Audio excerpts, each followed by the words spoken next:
everybody knows how to develop a quarterback. You're assuming that you're going into a program. I mean, I'm telling you, this is not, there's a lot of people who have no idea what they're doing when they're tasked with coaching a quarterback or calling an offense. So are you saying, I mean, just like we'd rank quarterbacks 1 to 32, do you rank offensive coordinators 1 to 32? Do you rank quarterback coaches 1 to 32? Well, what if you had the 32nd ranked coordinator in someone's mind, or the 32nd ranked quarterback coach? How is he getting a level of development that the guy who's first is getting? Because Tom Brady reportedly went into full investigative mode and accused Cleveland of undermining Shedeur Sanders, the NFL simply froze mid-scroll. Yes, you heard correctly. Fans are wondering if the Browns are a team or a spy organization after Brady, the man who treats footballs like Faber eggs, revealed some shocking information. If Brady is accusing sabotage, then something crazy is happening in Cleveland. So grab your popcorn. It's not just poor play calling, either. The local Cleveland media keep going relentless on Shedeur. He entitled, distracted, developing slow, can't learn the playbook, not getting practice reps with the scout team, not getting practice reps at all. But what if I told you? Then don't none of that got to do nothing with football. This goes deeper than people realize. If y'all ain't seen it, Tom Brady came out on Colin Cowherd. Now this is pertaining to the Browns saying they developing quarterbacks. For this one, the NFL was unprepared. Yes, the football monk of perfection, Tom Brady, recently assumed the role of unofficial league accountability officer and directed his intense attention directly at Cleveland. The same Cleveland that, despite their best efforts to remain silent, manages to create news. This time, it had nothing to do with a quarterback carousel, a rebuild, or a loss. Sat behind Drew, who was a franchise quarterback, right? In my second year, it's training camp. And we had a very good quarterback coach named Dick Rabine, and God rest his soul. Unfortunately, he passed away in training camp and of a heart attack. And it was a very difficult loss for our team. And the way that we found a way to continue on that season is Bill Belichick became more of a quarterback coach than we ever imagined him being a quarterback coach. He was obviously a head coach, very involved in defensive game plan. No, not at all. It has to do with something more juicy. The league as a whole choked on its Gatorade after Brady accused him of undermining Shedeur Sanders. You would think that Tom Brady, the man who could teach a tree about discipline, would be retired and enjoying kale smoothies while feigning a love of yachting. So, it's either the Browns are actually developing Shedeur, which I told y'all before too. They actions say otherwise. But Tom Brady gonna break it down in how he got developed early on in his career, eventually lead him to 7 Super Bowls. So if quarterbacks not getting developed, anything similar to this? It was a football program disguised as a full-fledged organizational circus. Brady claims that the NFL has an odd double standard. Every second, players are evaluated like competitors on a reality show. Let's give him a chance. Let's give him a chance with the play calling. You know you have an offensive line that isn't playing that well. So what do? Why not just play the short game so he can get the ball out of his hands very fast to run a competent goddamn offense? Outside of that, Shedeur has to be better in understanding that the offensive line that you're working with right now is not adequate. Why not allow the players that are competing for a job, in this instance, Shedeur Sanders, to finish off the... Every misread, every throw, and every stride is examined as if it were a matter of national security. However, the coaches are viewed like untouchable wizards. Even though they can run an attack into a ditch, they manage to maintain their reputation as visionaries. Brady would have none of it. He essentially expressed what everyone has been afraid to acknowledge. Even if it were a laminated playbook, some of these coaches wouldn't understand player development. Shedeur Sanders can help with that. While his coaches skate off without any heat, the child has been dissected more than a biology frog. Somehow, Cleveland was able to make his NFL transition appear more like a well-planned setup than an opportunity. Imagine being thrust into a new system where your coaches treat development as a myth, only to have them later doubt your preparedness. It's similar to being told to make a cake without flour and then being reprimanded for serving air. That is Shedeur's current reality. Brady was also not going to overlook it. The coaching staff at Cleveland has been acting as though none of this is their fault. They assess, grade, and criticize. However, it's difficult to find out who truly collaborated with Shedeur. Not a single coach would acknowledge that they genuinely spent time with the child. But I'm going to answer this question by saying Shedeur Sanders. And I'm going to tell you why. I think he's being set up to fail. That's right, I'm going to say it. Okay. Here we are on national television, right?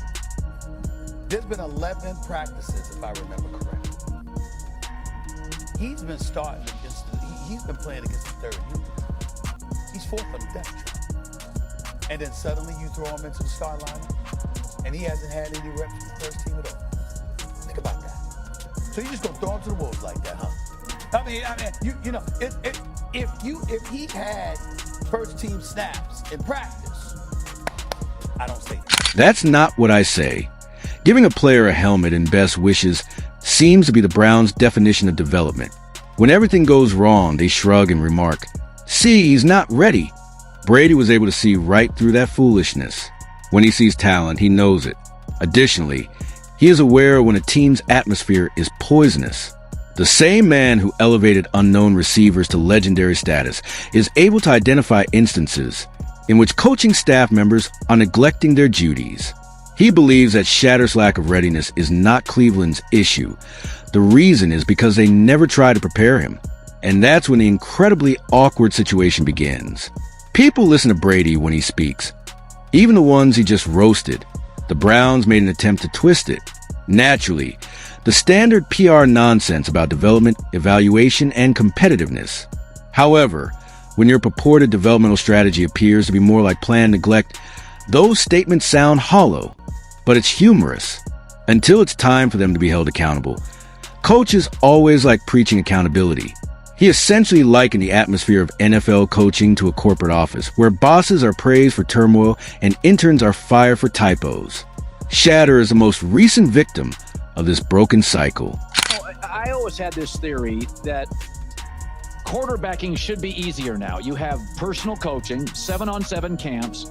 I mean, guys like you and Drew Bledsoe and Troy Aikman have told me, like, I literally had 8 high school games a year. You're like, I had 40 starts, including high school. Well, guys now have 10,000 snaps by the time they're 14 years old.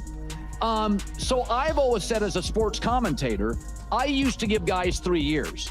My argument now is Thanksgiving year 2, the GM, the coach, the coordinator need to go upstairs in a room privately, raise their hands, yes or no. And I don't. In actuality, Cleveland's inconsistent coaching has been known for years. One man claims that they are training a quarterback.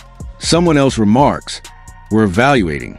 Someone else can't even recall his name. Every staff gathering seems to have a distinct agenda, and none of them genuinely aim to improve the player. Brady's remark struck a chord because everyone in attendance is aware of its veracity. And just when you thought this tale couldn't get any dirtier, enter Stephen A. Smith, the man who transforms wrath into artistic performance. Stephen A. didn't simply agree with Brady's remarks. He exploded. For months, he had been alerting everyone to the fact that Shedeur's circumstances smelled like sabotage. That isn't an opportunity. Entrapment is what that is. It's similar like saying, "Show us what you can do," while tossing someone the vehicle keys during a tornado. When everyone you train with is vying for practice squad places, it is impossible to develop rhythm, timing, or leadership. That call. He makes that call. Why? Because I want the last thing people to see is the mistakes and the sacks that happen and not give him a chance to redeem himself. Because I think probably what would have happened, okay, we can't have Shedeur come in here and finish this 2-minute drive and go down and get a touchdown. We don't want that. And in chat, for those of you who are listening and watching, I'm not making an excuse for him. He played bad.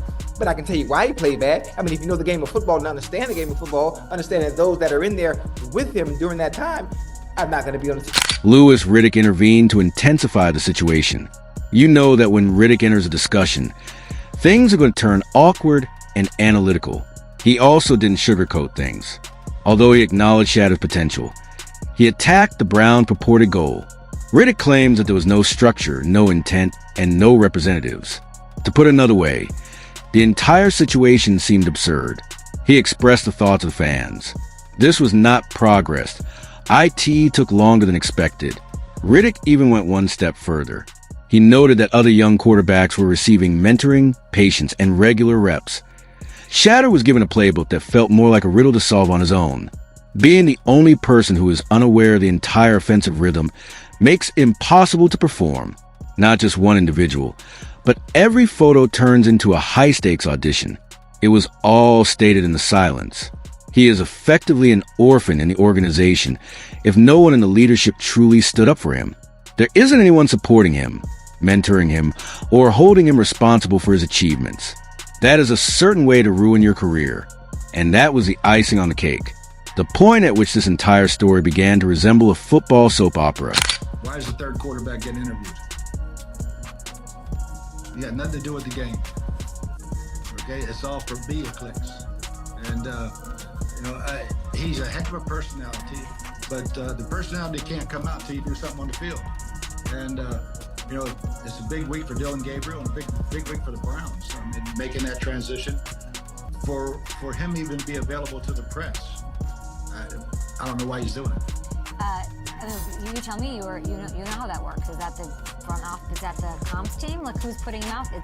So we're saying it's not really on him. We have to protect him. He's a young player. Yep. Why are we making him available? Exactly. To me, I mean, there's no sense to having the. The owner of the Browns, Jimmy Haslam, nonchalantly acknowledged that he was unaware of Shedeur signing. Not one. He essentially stated that he gave the coaching staff complete control over that choice. Now, how is it possible for an owner to be unaware of the addition of his own quarterback? It's not management and a lawsuit that is negligence. Suddenly, Brady's remarks made much more sense. When the people in charge of the show don't even know who is in charge, how can a player succeed? Lamb's admission sounded like someone saying, "Oh, we adopted a kid." Excellent. I hope all is good with him. An NFL franchise is not built that way. That's how chaos is created. Additionally, wait until Stephen A. hears it. If you believe, he was previously heated. He let out like a tempest. Everyone was too kind to acknowledge what he said. I had no idea that it was an accident. It was a tactic, the ideal method of avoiding responsibility, while acting like you're not our guy. The story of another young quarterback is abruptly changed before it ever starts. Brady's outbursts appear to be more of a revelation than a tirade. He wasn't just standing up for Shedeur. He was standing up for all the young quarterbacks that these kinds of systems devour. She get thrown in there with the Wolves, because the real Wolves come during the season. Pittsburgh is coming. Baltimore is coming. The real Wolves is coming. Now, I am praying to God that Shedeur gets an opportunity to show what he can really do. And I think that would be probably the best thing for him. But knowing the Cleveland Browns, they dumbass gonna trade him. Coaches in the league frequently employ the same justifications, feigning to assess talent while never placing it in a position to flourish. Shedeur is now the ideal illustration of how flawed that formula actually is. Ironically, Brady was previously in Shedeur's position. He was drafted low, undervalued, and received few reps. The distinction is that Bill Bitch, his coach, genuinely believed in player development despite his personal peculiarities. Perhaps the world would never have seen the GOAT if Brady hadn't been given that opportunity. That's precisely why his remarks hurt so badly. He is a living example of how important development is. And he can tell when a player is being deprived of it. A culture in which coaches hide behind catchphrases and players are held accountable for everything. He criticized the ridiculousness of allowing inexperienced coaches to determine who should be given opportunities. The entire situation seems more like a headset-based ego battle than a meritocracy. I've heard ex-players talk about Shedeur. I've heard ex-NFL coaches. I've heard media members, meaning like beat reporters. I've heard fans talk about Shedeur. And it's funny, I was on with my buddy Bill Ryder today, and I declared myself as Switzerland. And he's like, well, it sounds like you're more And like maybe, I can't remember what he said, but basically then more positive about Shedeur than not. And I was like, well, I think some of my positivity is I look at the kid and I go, skill set wise, I think he has what it takes to be anywhere from the 13th best starting quarterback in the NFL. What's even funnier, you ask? In fact, Cleveland's coaches believe they could subtly bench Shedeur without anyone noticing. As if everyone in the football world isn't keeping an eye on every tiny change, every depth chart shift, and every snap.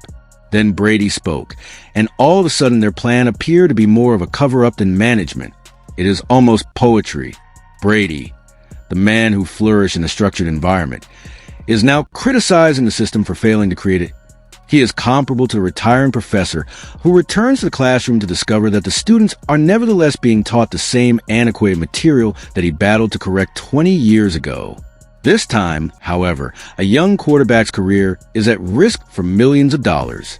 Furthermore, let's not act as though Shedeur is merely a chance prospect. The young person has talent, attitude, and pedigree. He is not merely engaging in gaming. The coaching staff of the Browns will most likely make it through this. They will hold news conferences, discuss changes, and use terms like learning curve and growth. Tom Brady's remarks will reverberate throughout every locker room until that game is changed.